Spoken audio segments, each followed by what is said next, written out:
All right, so are you ready for another deep dive? Today we're going to be tackling Atomic Habits by James Clear. Oh, Atomic Habits. Yeah, I'm sure you've heard of it. Yeah. It's kind of a big deal, and a lot of people are talking about it. Have you had a chance to read it yet? I have, yeah. Okay, great. So you're coming in with some great knowledge. Yeah. So for our listeners out there who haven't read it, or maybe just need a little refresher, Sure. Atomic Habits is all about making those small changes Yeah. that can have a really big impact on your life. Mm-hmm. You know, it's like that idea that you don't have to do everything at once. Right. You don't Yeah. have to make these huge sweeping changes to see results. Yeah. It's more about those tiny tweaks, those Yeah. 1% improvements that can really add up over time. Exactly. It's so much less intimidating than trying to change your whole life in one go. Right. It's like instead of saying, I'm going to run a marathon tomorrow, Right. you're like, I'm going to add 5 minutes to my walk today. Exactly. Yeah. You know, it's starting small and building from there. And being consistent. That's the key. Yeah, consistency is huge, and I think that's something that Clear really emphasizes throughout the book. Definitely. One of the examples that I found really fascinating was the story of the British cycling team. Oh, yeah. That's a great one. They basically used this idea of atomic habits to go from being kind of mediocre Right. to dominating the Olympics. Yeah. It's amazing. And they did it by making these tiny 1% improvements to everything. Everything. Yeah. Like their bike seats, their sleep schedules,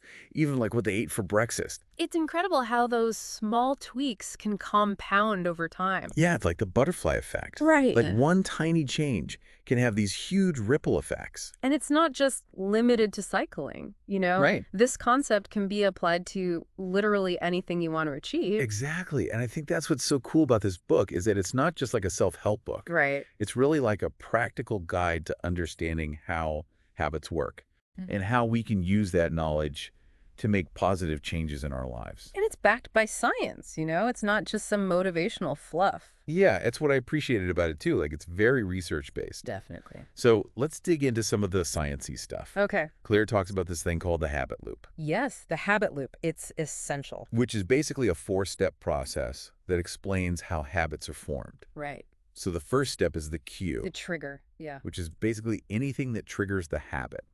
Like seeing a plate of cookies on the counter might be a cue to eat a cookie. Right. Or feeling stressed might be a cue to reach for your phone. Exactly. And then the second step is the craving, The desire. Yeah. which is the desire for the reward that the habit provides. So in the cookie example, the craving would be for the taste of the cookie. Yeah, or the feeling of satisfaction you get from eating it. Exactly. And then the third step is the response, The action, yeah. which is the actual habit itself. Like actually eating the cookie. Right. And then finally, the fourth step is the reward, The payoff. which is the positive feeling or outcome you get from the habit.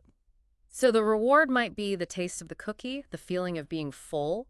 Right, or maybe even just the temporary relief from stress. Mm-hmm.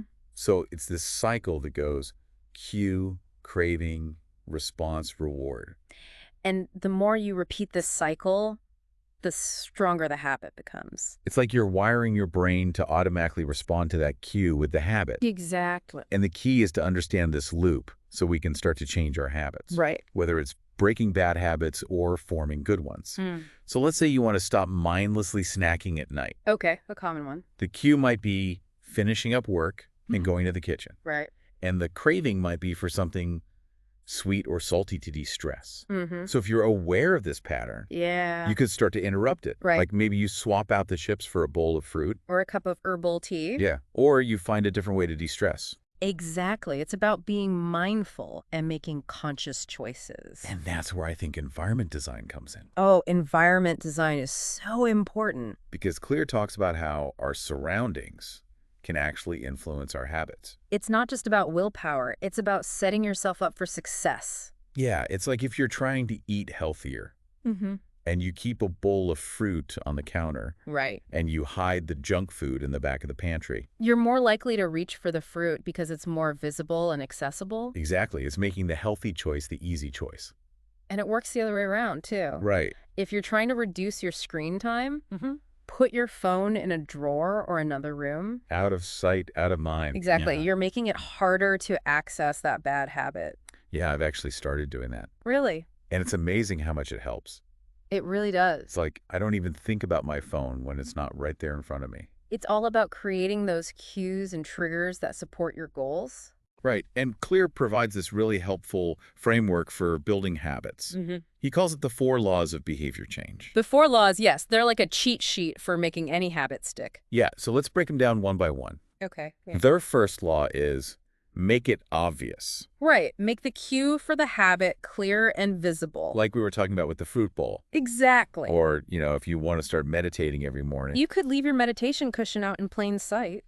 Yeah, it's like a visual reminder to yourself. It's all about priming your environment for success. Right. And the second law is make it attractive, Make the habit appealing and something you actually want to do. which it can be tricky, It can be, yeah. especially if it's a habit you're not initially excited about. Right? Like, how do you make going to the gym sound fun? Well, there are a few techniques Claire talks about. Okay. One is called habit stacking. Habit stacking? What's that? It's where you pair a new habit with something you already enjoy. Oh, I see. So, for example, if you love listening to podcasts, you could listen to your favorite podcast while you're working out. That's a great idea. You're combining something you enjoy with the new habit. So it doesn't feel like such a chore. Exactly.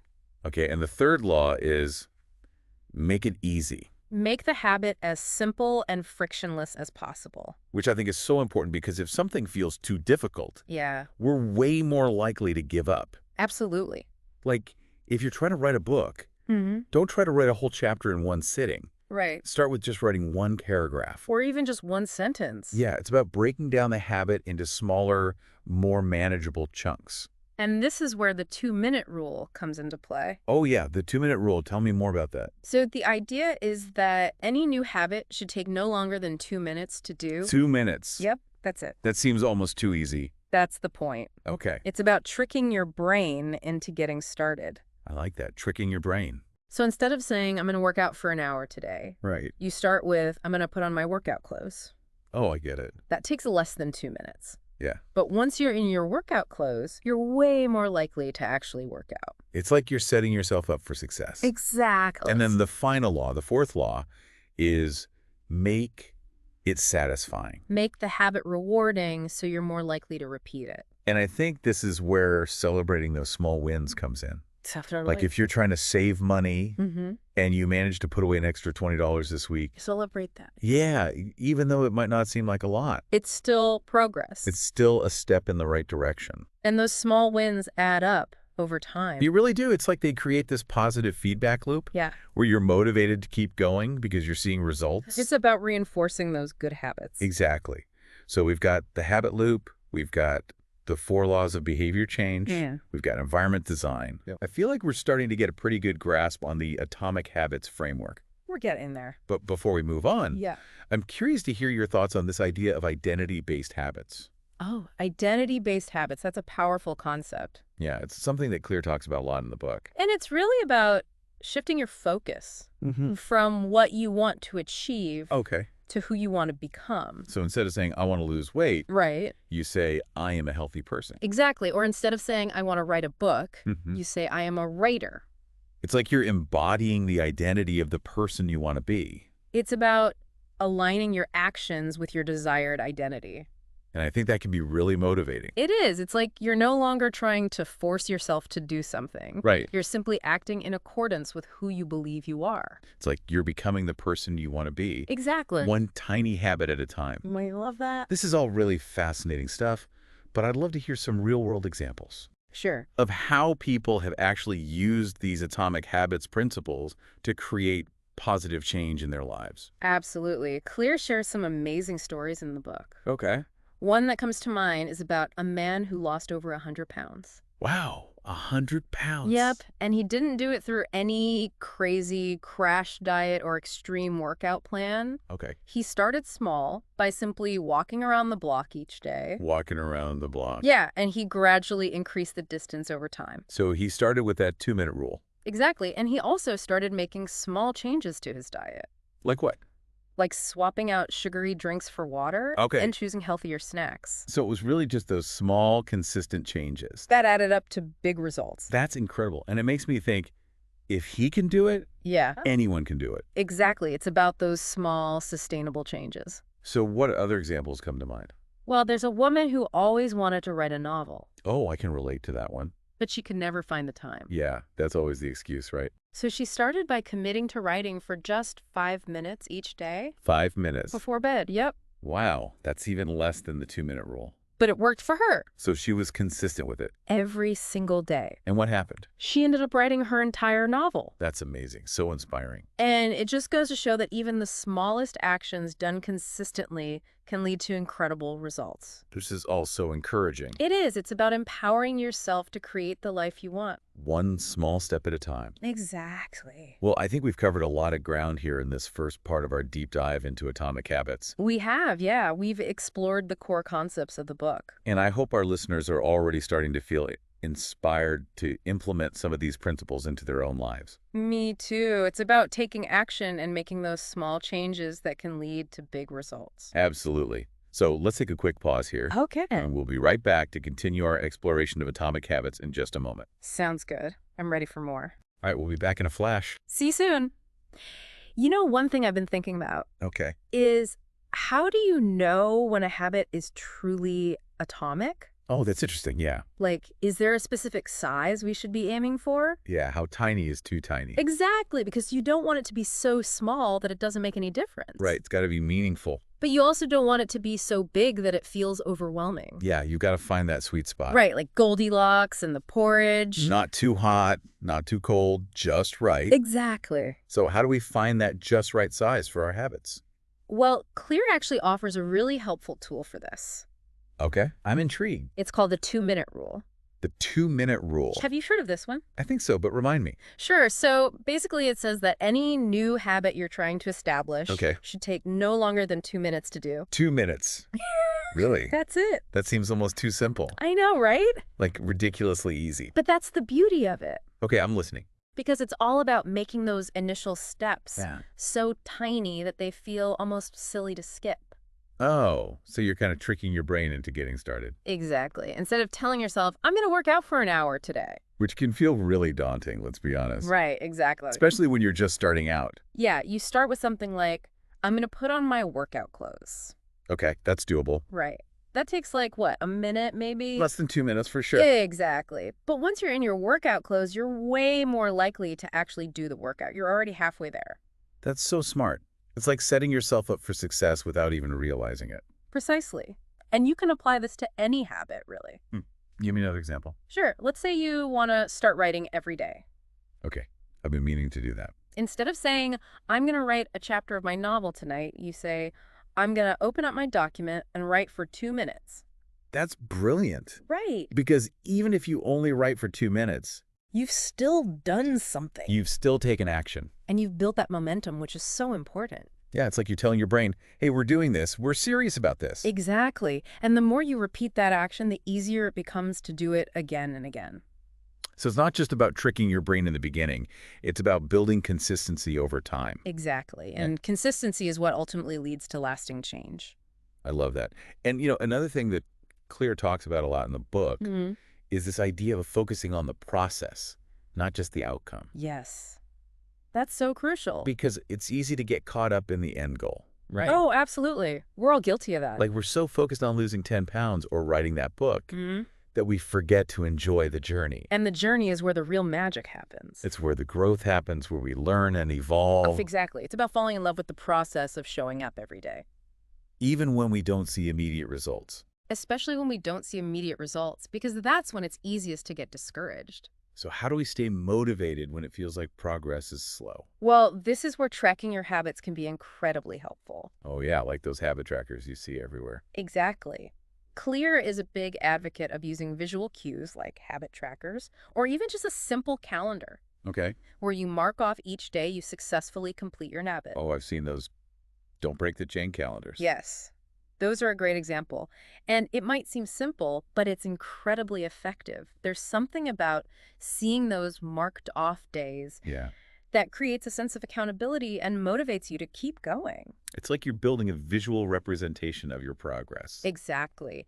And it can be incredibly satisfying to look back over those days and see those consistent efforts stacking up. Even if you haven't reached your ultimate goal yet. Right. It's a reminder that you're on the right track and moving in the right direction. And there's so many apps and tools out there to help you track your habits digitally. Oh, yeah, there's a whole world of habit tracking technology out there. which can be really helpful for some people. Definitely. But I think even something as simple as a paper calendar can be just as effective. Absolutely. The key is to find a system that works for you and stick with it. It's about making your progress visible and giving yourself that visual reminder of how far you've come. I love that.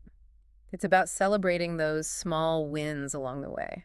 And speaking of celebrating wins, Yes. we've talked about the 2-minute rule, Mm-hmm. focusing on the process, tracking our habits. Mm-hmm. Are there any other strategies that Clears suggests for making these atomic habits stick? Oh, absolutely. There are so many gems in this book. Let's uncover a few more. Okay, well, one thing he talks about quite a bit is the importance of environment design. Environment design. Yeah, we touched on this earlier, but it's worth reiterating. Okay, remind me. So basically, Clear suggests making the cues for good habits obvious Okay. and the cues for bad habits invisible. Oh, I like that. Out of sight, out of mind. Exactly. It's about setting yourself up for success. So, for example, if you're trying to eat healthier, you might keep a bowl of fruit on the counter Right. and hide the junk food in the back of the pantry, Exactly. It's about creating an environment that supports your goals. making the healthy choice the easy choice.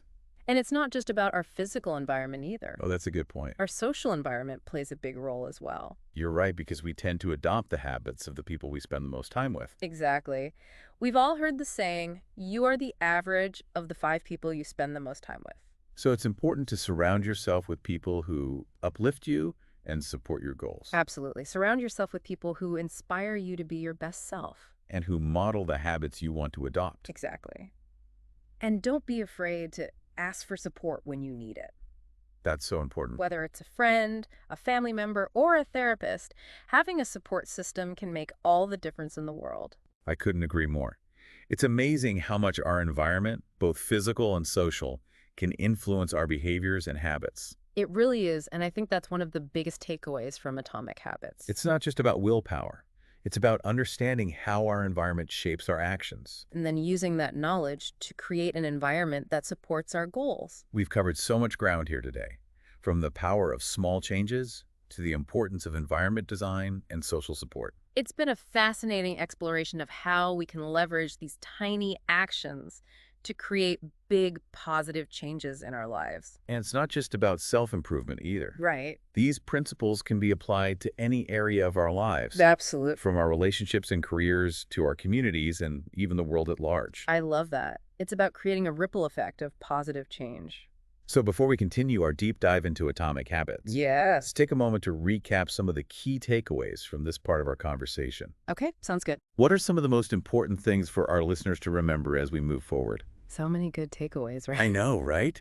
Where do we even begin? Well, I think one of the most important things to remember is that you don't need to make these huge drastic changes to see results. Right. It's not about those overnight transformations. It's about those small, consistent actions, the atomic habits that build up over time. Like those tiny 1% improvements that compound over time. Exactly. And that's how the British cycling team went from being mediocre to dominating the Olympics. Right. They made those small tweaks, and it led to phenomenal results. And we talked about the habit loop. The cue, craving, response, reward. Yes, if you understand that cycle, you can start to identify your triggers and make more conscious choices about how you respond. Right. So you're not just mindlessly reacting, you're taking control of your habits. Exactly. It's about becoming the master of your own destiny, one tiny habit at a time. And environment design is huge. Oh, yeah. It's all about setting yourself up for success. Making those good habits obvious and those bad habits invisible. Like keeping a book by your bedside table if you want to read more. Or hiding the junk food if you're trying to eat healthier. It's all about creating an environment that supports your goals. And don't forget, Clear's 4 laws of behavior change. Make it obvious, make it attractive, make it easy,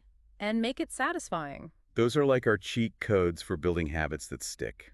And the 2-minute rule, break down those daunting tasks into bite-sized actions that take no more than 2 minutes to do. Like just putting on your workout clothes. Exactly. It's about taking those first steps, no matter how small they seem. And don't forget to celebrate those small wins along the way. Yes, celebrate every victory, no matter how tiny. It keeps you motivated and reinforces those positive changes you're making. And before we wrap up, I want to touch on one more important concept.